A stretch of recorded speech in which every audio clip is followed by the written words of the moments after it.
दोस्तों, जब हम भविष्य की तस्वीर बनाते हैं तो अक्सर आसमान छूती इमारतें और धरती पर दौड़ती हाईवे हमारे दिमाग में आते हैं।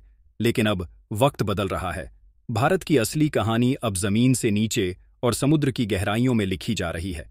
ये वह भारत है जो सिर्फ पुल और सड़क बनाने तक सीमित नहीं रहा, बल्कि अब पानी के नीचे दौड़ती ट्रेनों, समंदर की लहरों से बनती बिजली और गहराई में खोजे जा रहे खनिजों से अपनी ताकत साबित कर रहा है। ये प्रोजेक्ट्स न सिर्फ भारत की इंजीनियरिंग को नई परिभाषा दे रहे हैं, बल्कि पूरी दुनिया को यह संदेश भी भेज रहे हैं कि आने वाला कल हिंदुस्तान के नाम होने वाला है। आपको वीडियो अच्छा लगे तो कमेंट में जय हिंद लिखना न भूलें। मुंबई अहमदाबाद बुलेट ट्रेन इसका सबसे बड़ा उदाहरण है। दुनिया की नज़रें इस प्रोजेक्ट पर इसलिए टिकी हैं क्योंकि यह सिर्फ 508 किलोमीटर की रेल लाइन नहीं है, बल्कि यह भारत का हाईटेक इंफ्रास्ट्रक्चर का ऐलान है। इसमें सबसे हैरतअंगेज हिस्सा वह अंडर वाटर टनल है जो ठाणे क्रीक पर बनाई जा रही है।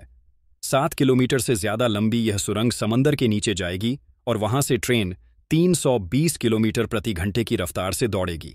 सोचिए दोस्तों, जहां अभी तक हमने पनडुब्बियों को ही पानी के नीचे देखा है, अब वहां ट्रेन भी गुजरने वाली है। इस टनल के लिए जो तकनीक इस्तेमाल हो रही है, उसे दुनिया के चुनिंदा देश ही कर पा रहे हैं। यह प्रोजेक्ट भारत को एक नए स्तर पर खड़ा कर देगा। इसी तरह दिल्ली से वाराणसी तक प्रस्तावित हाइपरलूप प्रोजेक्ट तो किसी सपने जैसा लगता है। कल्पना कीजिए, 1000 किलोमीटर की दूरी जो आज घंटों में तय होती है, वह सिर्फ 60 मिनट से भी कम में पूरी हो जाएगी। वैक्यूम ट्यूब्स और मैग्नेटिक लेविटेशन जैसी तकनीकों पर काम जारी है, और अगर यह हकीकत में बदल गया तो दुनिया का सबसे तेज ट्रांसपोर्ट नेटवर्क भारत में होगा। यह सिर्फ एक ट्रांसपोर्टेशन प्रोजेक्ट नहीं, बल्कि टेक्नोलॉजी और इनोवेशन का प्रतीक होगा। इससे न सिर्फ यात्रा आसान होगी, बल्कि यह पूरी दुनिया को यह संदेश देगा कि भारत अब पीछे नहीं, बल्कि आगे दौड़ रहा है। लेकिन भारत की यह कहानी सिर्फ ट्रेनों और ट्रैक तक सीमित नहीं है। अब कदम बढ़ चुके हैं समुद्र की गहराइयों की ओर।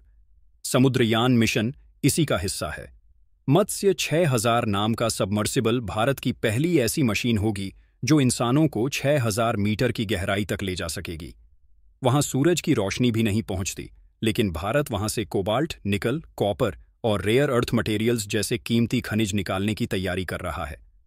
ये खनिज आने वाले वक्त में इलेक्ट्रिक गाड़ियां, सुपर कंप्यूटर और स्पेस टेक्नोलॉजी के लिए सबसे जरूरी होंगे। इसके अलावा यह सबमर्सिबल नौसेना की सुरक्षा जरूरतों को भी मजबूत करेगा। सोनार और कैमरा सिस्टम्स की मदद से भारत समुद्र की गहराइयों को और ज्यादा समझ सकेगा और अपनी सुरक्षा दीवार और पक्की बना सकेगा। डिजिटल इंडिया के दौर में इंटरनेट और डाटा की अहमियत सबसे ऊपर है। इसी को ध्यान में रखते हुए भारत अब पानी के नीचे डाटा सेंटर बनाने की तैयारी कर रहा है। समुद्र की ठंडी धाराओं का इस्तेमाल करके इन डाटा सेंटर को ठंडा रखा जा सकेगा और बिजली की खपत भी कम होगी। इससे इंटरनेट तेज और सस्ता होगा और देश डिजिटल हब के रूप में उभर सकेगा। गुजरात से लेकर अंडमान निकोबार तक कई जगहों को इस तरह के प्रोजेक्ट्स के लिए चुना जा सकता है। दुनिया के कुछ देशों ने इस दिशा में शुरुआत की है, लेकिन भारत इसे बड़े स्तर पर अपनाने जा रहा है। ऊर्जा के क्षेत्र में भी भारत की नज़र अब समंदर पर टिक गई है। समुद्र की लहरों को बिजली में बदलने की तकनीक पर तेजी से काम हो रहा है। लक्षद्वीप और गुजरात के तटों पर वेव एनर्जी प्रोजेक्ट्स की योजना बनाई जा रही है। यहाँ लहरों की ताकत इतनी ज्यादा है कि छोटे छोटे सेक्शन भी हजारों घरों को रोशन कर सकते हैं। इसके अलावा ऑफशोर विंड टर्बाइन भी लगाए जा रहे हैं जो समुद्र की तेज हवाओं से बिजली बनाएंगे। यह सिस्टम जमीन की तुलना में कई गुना ज्यादा पावर पैदा करेगा। सोचिए, मुंबई या चेन्नई जैसे बड़े शहरों की रोशनी सीधे अरब सागर और बंगाल की खाड़ी से आएगी। यही नहीं, समुद्र में छिपे गैस हाइड्रेट्स भारत के लिए ऊर्जा का नया खजाना है। ये बर्फ जैसे दिखने वाले पत्थर हैं जिनमें प्राकृतिक गैस बंद होती है। भारत के तटीय इलाकों में दुनिया के सबसे बड़े रिजर्व्स मिले हैं।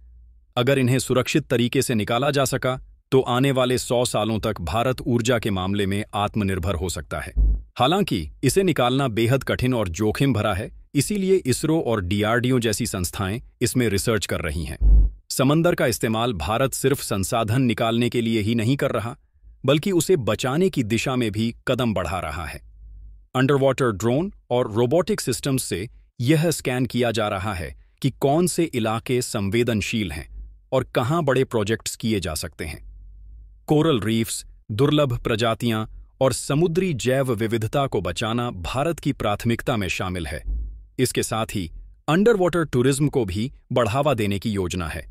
कल्पना कीजिए, कल को आप सबमर्सिबल में बैठकर समुद्र की गहराइयों तक जा सकेंगे और वहां की अद्भुत दुनिया अपनी आंखों से देख सकेंगे।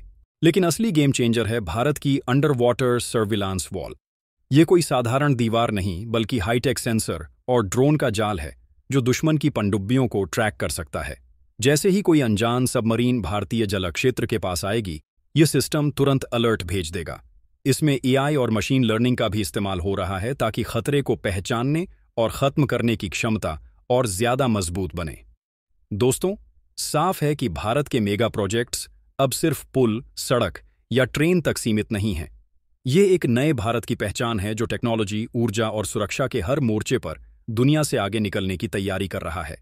आने वाले वक्त में भारत न सिर्फ एक टेक पावर बल्कि एक एनर्जी सुपर पावर बन सकता है। और यही वजह है कि आज पूरी दुनिया भारत की ओर उम्मीदों और हैरानी से देख रही है। आपको वीडियो अच्छा लगे तो वीडियो को लाइक करें और हमारे चैनल आनंद एजुकेशन 2.0 को सब्सक्राइब करना न भूलें। जय हिंद।